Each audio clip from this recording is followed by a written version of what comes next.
Assalamualaikum warahmatullahi wabarakatuh. Halo teman-teman, kembali lagi di channel YouTube saya dan alhamdulillah pada kesempatan kali ini dapat bertemu lagi dengan saya, Faras Suryanugraha. Dan bagi teman-teman yang baru pertama kali hadir di channel saya, baru pertama kali mampir nih, mungkin belum kenal dengan saya ini adalah Faras Suryanugraha, penderita penyakit saraf tersebit atau HNP dalam medis, teman-teman. Dan alhamdulillah saya ini sudah bisa sembuh. Dan di channel ini saya akan terus membagikan terkait dengan tips dan trik penanganan penyakit saraf tersebut.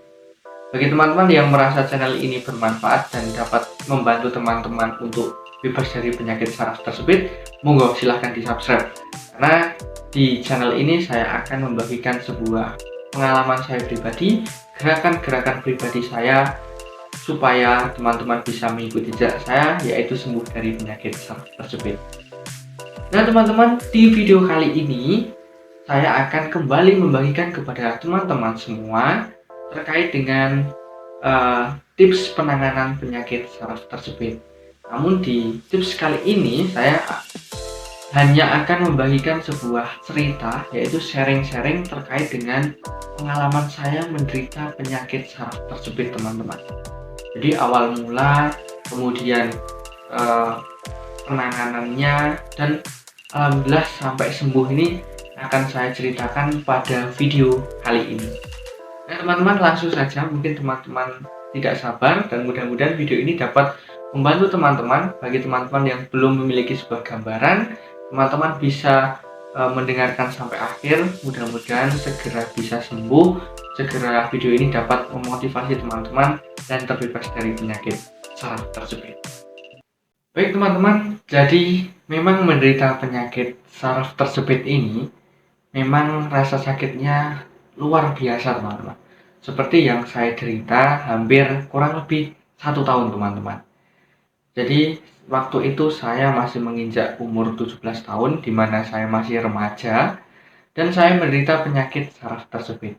Nah, apa awal mulanya jenengan atau Anda Mas itu bisa terkena penyakit saraf tersebut? Nah teman-teman, awal mula saya bisa menderita penyakit saraf tersebut ini adalah karena dari kecil emang saya suka berolahraga, teman-teman, yaitu olahraga bulu tangkis. Dari kecil saya sudah mahir dalam bulu tangkis dan pada suatu saat saya diajak oleh guru saya untuk bermain bulu tangkis. Tiba-tiba saya itu terjatuh, teman-teman, dan jatuhnya itu posisinya salah. Dimana posisi yang salah itu ketika saya jatuh itu terduduk dan tulang belakang saya ada sedikit tekanan ke bawah. Dan hal tersebutlah yang menjadi awal mula saya menderita penyakit saraf tersebut.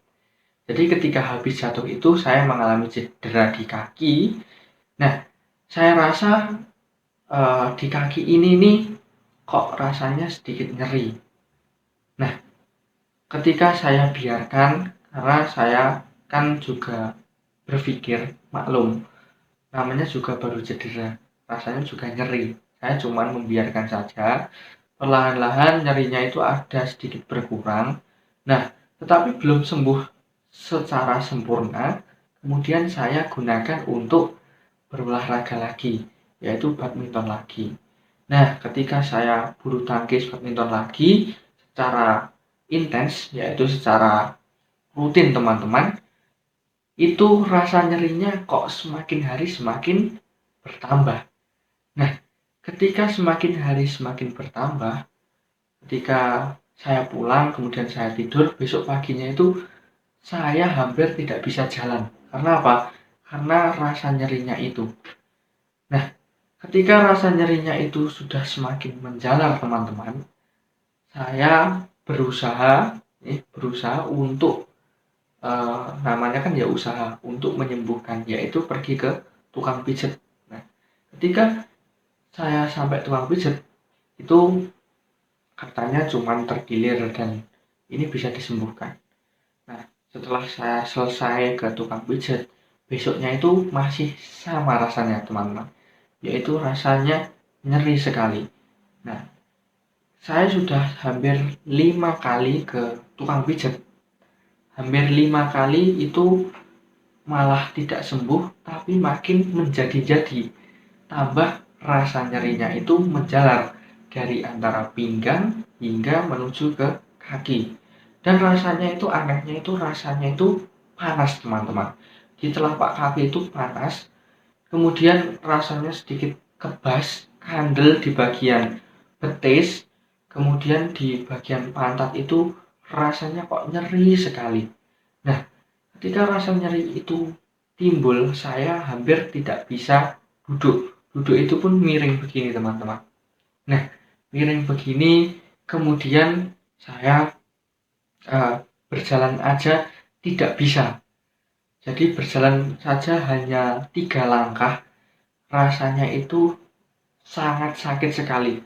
Ada seperti jarum nyokrok gitu, teman-teman.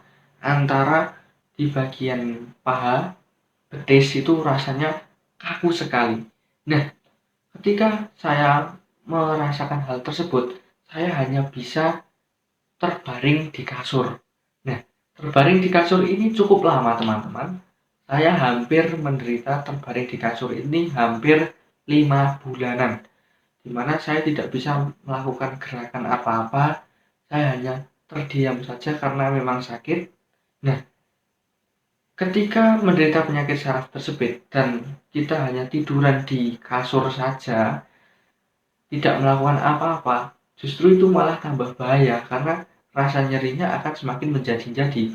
Seperti yang saya alami, bahwa menderita penyakit saraf tersebut itu saya hanya tiduran, maka rasanya akan semakin parah. Dan saya malah benar-benar tidak bisa jalan. Berdiri saja saya tidak kuat, teman-teman.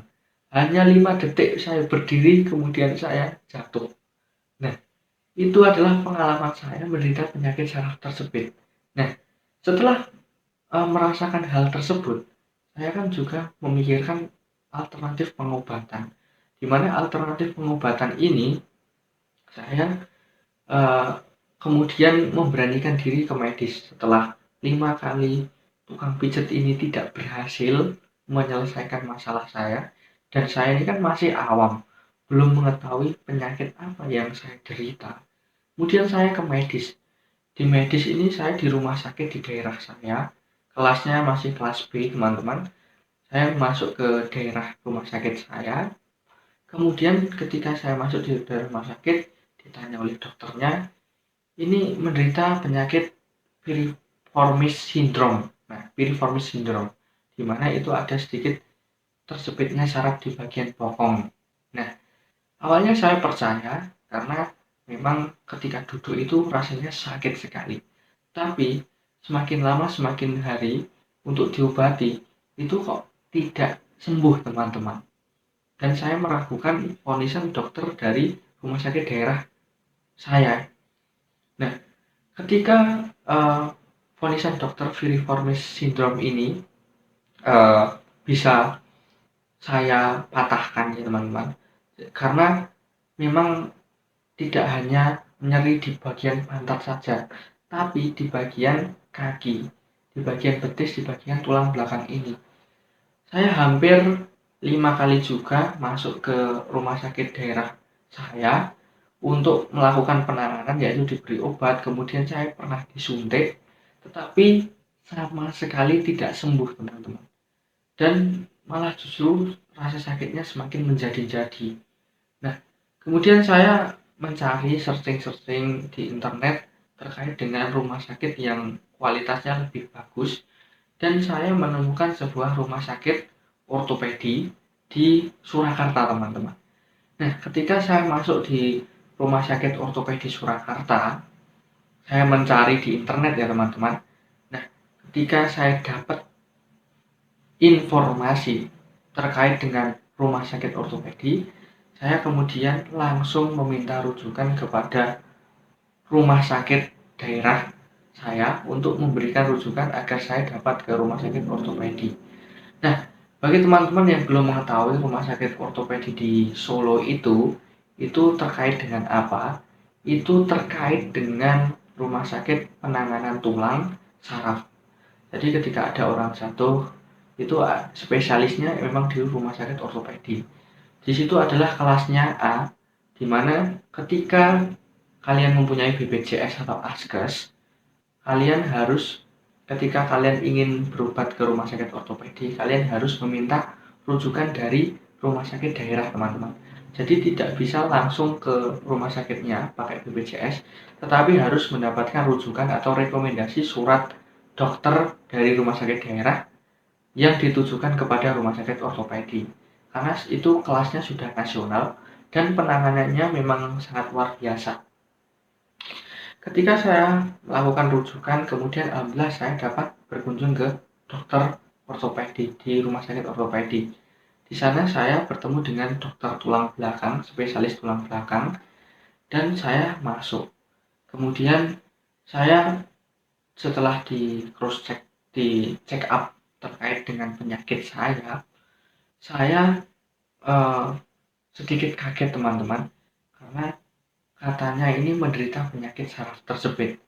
Kemudian saya di MRI ini, di MRI. MRI bagi teman-teman yang belum mengetahui, MRI ini adalah sebuah alat, teman-teman, yang digunakan untuk memotong saraf di bagian tulang belakang, yaitu masuk ke lorong kita tidur, dimasuk ke dalam lorong, kemudian itu difoto, teman-teman, difoto, kemudian bisa terlihat terkait dengan saraf yang tersebut, teman-teman. Dan sampai situ saya masuk ke dokter dan dokternya bilang bahwa memang Anda ini menderita penyakit saraf tersebut dan memang tidak ada obatnya. Salah satu obatnya yaitu operasi. Di situ saya sedikit minder karena memang saya baru berusia 17 tahun dan sudah menderita penyakit saraf tersebut. Dan waktu itu ketika saya menderita penyakit saraf tersebut, di rumah sakit itu saya sedikit teman-teman, sedikit minder lah, sedikit takut kalau dioperasi. Jadi saya memutuskan untuk tidak dioperasi dan penanganannya yaitu menggunakan fisioterapi. Ketika saya masuk ke fisioterapi di rumah sakit ortopedi, itu ternyata banyak sekali orang-orang yang usianya 30-an ke atas ini menderita penyakit saraf tersebut. Di situ saya mulai sharing-sharing dan saya menumbuhkan sebuah motivasi di mana saya harus bisa sembuh. Ketika saya masuk ke fisioterapi, ini memang diteliti di fisioterapi itu memang menderita gangguan tulang belakang yaitu saraf tersebut, dan saya diberikan sebuah gerakan-gerakan untuk menangani atau menguatkan otot-otot sehingga tonjolan saraf tersebut itu bisa sembuh atau bisa membaik lah, istilahnya tidak menyentuh saraf. Dan akhirnya saya melakukan sebuah gerakan-gerakan dan saya rutinkan. Alhamdulillah saya bisa sembuh, teman-teman. Alhamdulillah saya ini bisa bebas dari penyakit saraf tersebut. Namun sebelum saya bebas dari saraf tersebut, ketika saya melakukan rehabilitasi terkait dengan penyembuhan saraf tersebut, saya ini di rumah juga melakukan sebuah gerakan-gerakan yang diajari di fisioterapi rumah sakit ortopedi. Nah, bagaimana gerakannya, teman-teman bisa mengunjungi channel saya, bisa melihat channel saya, karena di channel ini saya sudah memberikan sebuah gerakan-gerakan yang teman-teman bisa lakukan untuk mengurangi sebuah penyakit saraf tersebut ini. Dan saya memberanikan diri, memang awalnya sakit, teman-teman, tapi secara perlahan-lahan insya Allah jika teman-teman rutin maka bisa sembuh. Dan saya memberanikan diri untuk berenang. Kata fisioterapi di rumah sakit sana, itu memang kita harus berenang, teman-teman, untuk mengurangi sebuah rasa nyeri yang menjalar. Jadi saya beranikan untuk berenang dan alhamdulillah sampai sekarang saya bisa sembuh. Nah, itu perjuangan saya menghadapi sebuah penyakit saraf tersebut ini cukup lama, teman-teman, karena membutuhkan beberapa bulan dan saya benar-benar harus sabar. Dan saya menekankan di sini bagi teman-teman yang menderita penyakit saraf tersebut, teman-teman harus bisa bersabar. Karena apa? Karena ketika menangani sebuah penyakit saraf tersebut ini, itu kita harus perlahan-lahan, tidak instan teman-teman. Kalau instan ya operasi, tapi kalau operasi itu 99% itu bisa gagal teman-teman. Karena ketika saya rehabilitasi fisioterapi di sana, ternyata saya menemukan banyak sekali ibu-ibu, bapak-bapak yang sudah melakukan operasi pun tetap merasakan sebuah rasa nyeri. Sedangkan saya yang tidak melakukan operasi, walaupun penyakit saya sudah kronis, tetapi saya masih bisa berjalan, masih bisa beraktivitas seperti semula. Dan itu menumbuhkan sikap saya untuk memberitahu kepada kalian bahwa ketika menderita penyakit saraf tersebut sebaiknya jangan dioperasi terlebih dahulu. Ada jalan alternatif lain, yaitu melakukan berenang, melakukan peregangan seperti yang gerakan-gerakan yang saya contohkan di channel ini. Teman-teman bisa mengeksplor. Jadi teman-teman bisa mencari lagi sebuah gerakan-gerakan yang bisa menunjang untuk menyembuhkan. Nah, seperti contohnya ya ada di channel saya sudah memberikan sebuah gerakan-gerakannya. Jadi, seperti yang saya tekankan bahwa memang kalian harus sabar dan harus memang rutin. Perbaiki mindset kalian, jangan takut ketika rasa sakitnya itu menghantui diri kita. Itu sebuah ujian dan kita pasti bisa melewatinya. Ketika rasa sakit itu datang, kita bisa melakukan sebuah peregangan untuk menguranginya. Nah, bisa sembuh dari penyakit saraf tersebut ini awalnya memang sakit teman-teman. Rasa sakitnya ini luar biasa dan saya hanya berpedoman kok saya setelah melakukan peregangan itu kok rasanya enak ya.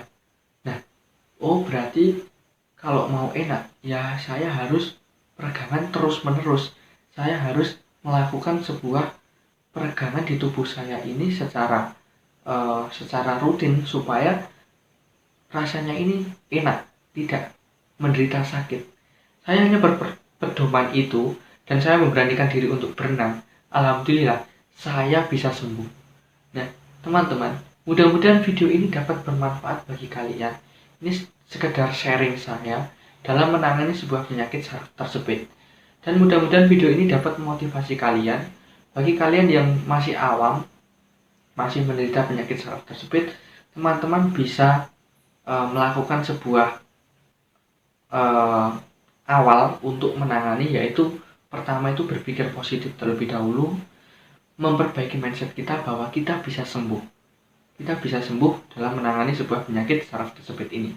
Ketika mindset kita sudah positif, maka perlahan-lahan kita akan bisa sembuh dari penyakit saraf tersebut. Nah teman-teman, jika video ini banyak kurangnya saya mohon maaf yang sebesar-besarnya. Dan apabila video ini bermanfaat jangan lupa di share. Jika teman-teman ada pertanyaan bisa tulis di kolom komentar, insya Allah saya jawab. Dan bagi teman-teman yang ingin bertanya secara pribadi bisa chat di DM Instagram saya @farsurya. Dan mudah-mudahan video ini bermanfaat. Terima kasih atas perhatiannya teman-teman, dan jangan lupa terus pantau channel saya supaya teman-teman tidak ketinggalan akan penanganan saraf tersebut dengan terapi mandiri. Terima kasih. Wassalamualaikum warahmatullahi wabarakatuh.